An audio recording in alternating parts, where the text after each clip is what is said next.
5 things about money you didn't learn at school. I wasn't taught about money at school, but I was taught subjects like geography. To be fair, I did like geography, but it's done sweet FA for me as an adult who finally understands the importance of learning about money. It's only took me 39 years, but I've finally got there.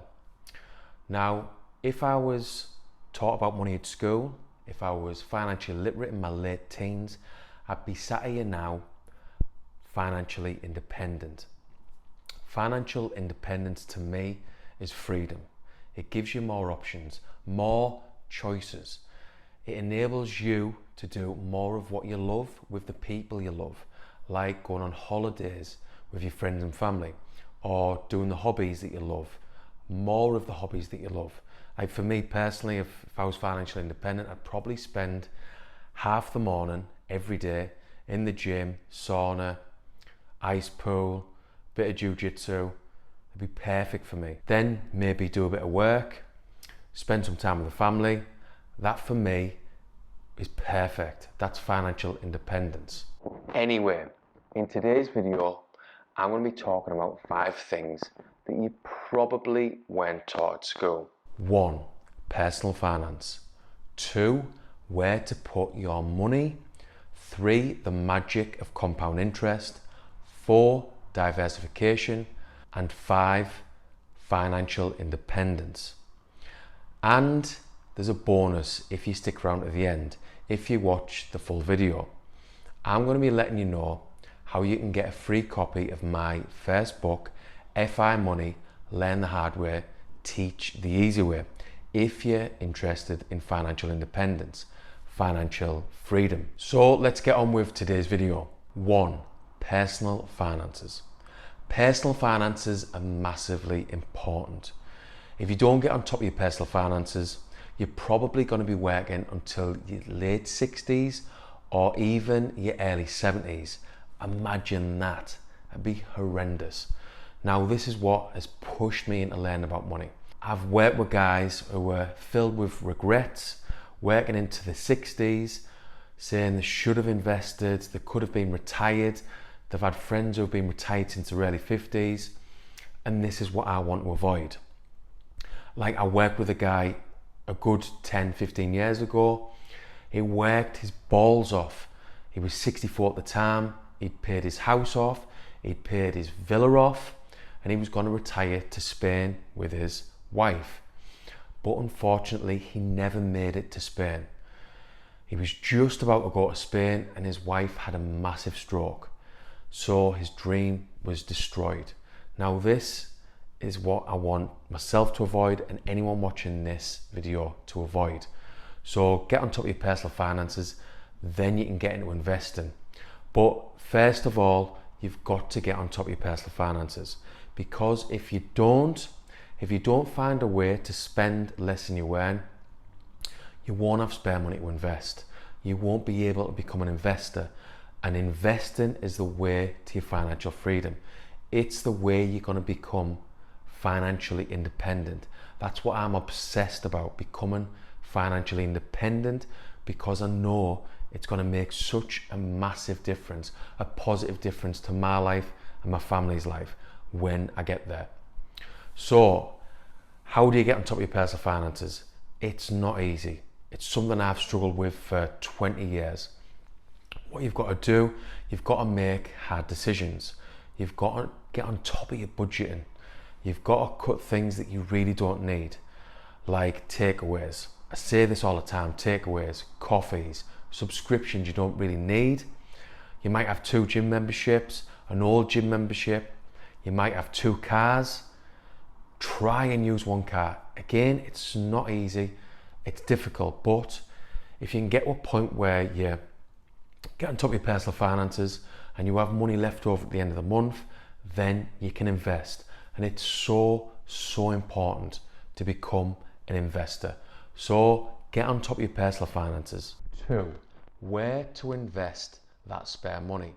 That spare money you've got now because you've got on top of your personal finances. So where do you put your spare money? Again, this wasn't taught at school. This is something I've really had to learn the hard way. I started investing as a 18-year-old, 19-year-old maybe, putting a couple of £100 a month into an ISA, but I stopped after 6 months because I didn't really know what I was doing. Didn't know where to put my money, and I didn't understand the importance of long-term investing. But after years of trial and error, years of mistakes, I finally know where to put my money. What you need to do, you need to have some form of strategy. My personal investing strategy is long-term buy and hold with property, index investing, which is investing in the stock market, and crypto investing. So this is where I put my money. So if, for example, you decided to get in the stock market, a good place to start would be index funds, low cost index funds. And I do this via Vanguard. So have a look into index funds and do some research. And what you'll find out when you do the research is that you can achieve at least 7 to 8% if you invest into index funds. And this is much better than less than 1% in a high street bank account. Please don't settle for less than 1%. Do some research, learn about how to invest, and a good place to start if you want to invest in the stock market, again, is index investing. 3, the magic of compound interest. Now, leading on from number 2, where I was talking about index investing, I'm going to show you a little example of compound interest with index investing. Now, as I said, I started investing a long time ago when I was 18, 19-year-old. But unfortunately, I was clueless, absolutely clueless. Didn't know what I was doing. But if I'd have been educated at school, if I'd have learned about investing at school, and I'd have started to put money in as an 18-year-old, 19-year-old, a couple of £100 a month, I would be sat here with hundreds of thousands of pounds in the bank. And that's because of the power of compound interest. So to demonstrate the magic of compound interest, I'm going to use a little example. The magic of compound interest.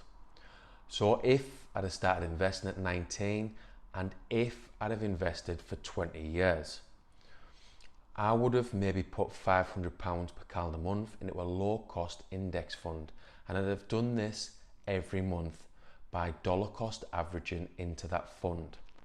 So let us assume I earned 8% interest on average.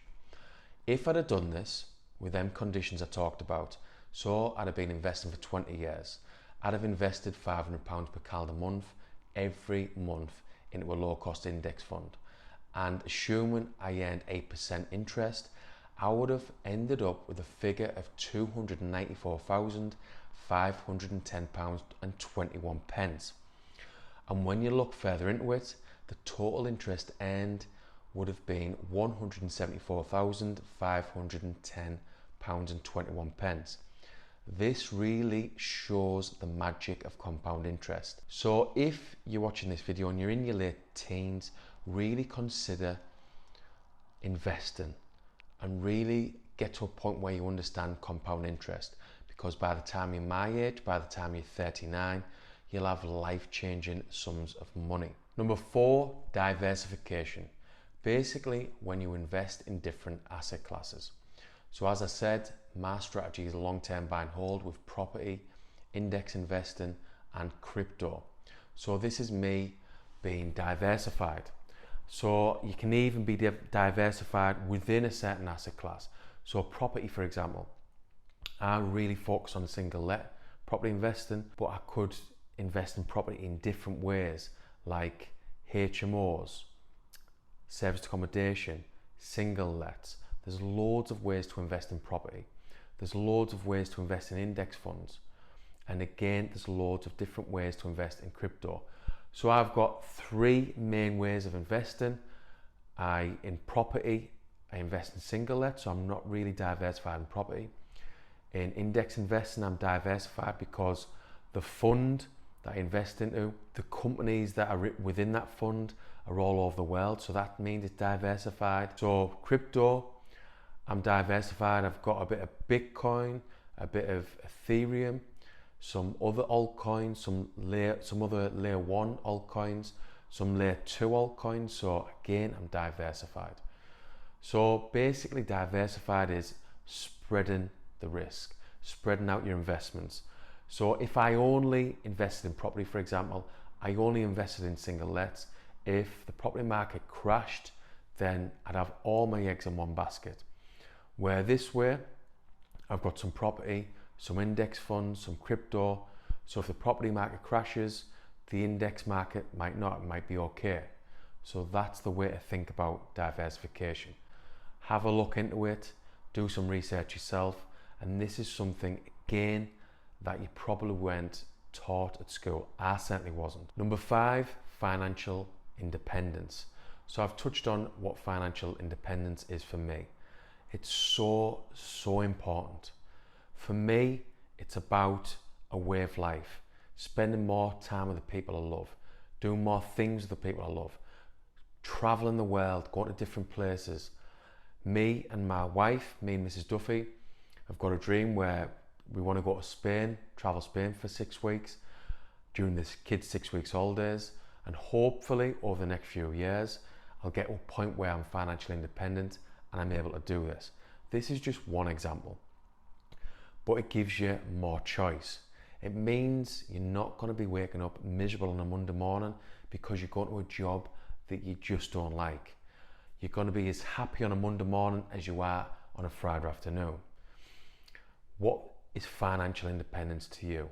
That's what you've got to get in your head, because that'll give you the motivation and the drive to push on and achieve your financial goals. Don't be like people I've worked with in the past who've got into the late 50s, early 60s, filled with regret because they didn't invest when they should have back in the day, 20 years ago, or even 30 years ago.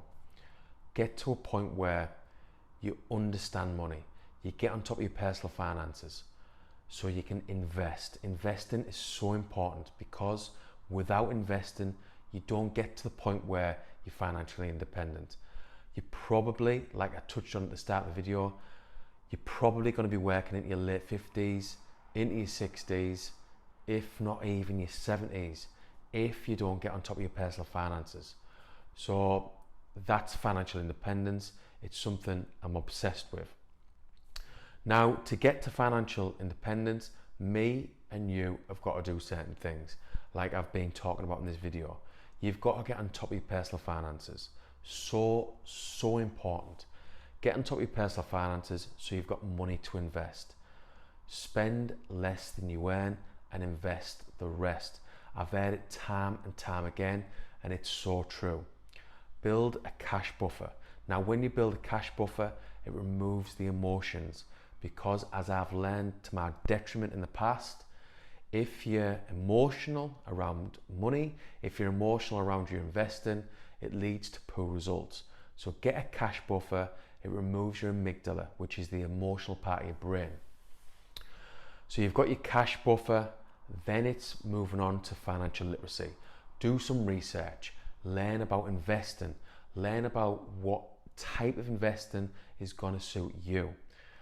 As I've said several times, property, index investing, and crypto is what suits me. What you need to learn is what suits you. Become financially literate, and then you can invest. You can invest with skill, and you can push towards financial independence. This to me is so important, and hopefully it is to you. And like I said at the start of the video, if you're interested in financial independence, you can get a free copy of my first book, FI Money, Learn the Hard Way, Teach the Easy Way. And in this book, I talk about all my mistakes of investing over the last 20 years. Thankfully, over the last few years, since I've started learning about money, my results have improved. And you'll find this out in the book. So you'll be able to learn what not to do, and then you'll be able to learn what to do. So if you make a comment below in the video description and tell me what financial independence means to you, then I'll send you a free copy of my first book. And this is to the first 5 people who comment about what financial independence is to them. If you look in the video description, there's other ways that you can get a free copy of this book. So that wraps up today's video. If you've liked the content, give me a like. And if you've really liked it, subscribe to the channel and help me get the content out there. Thanks for listening.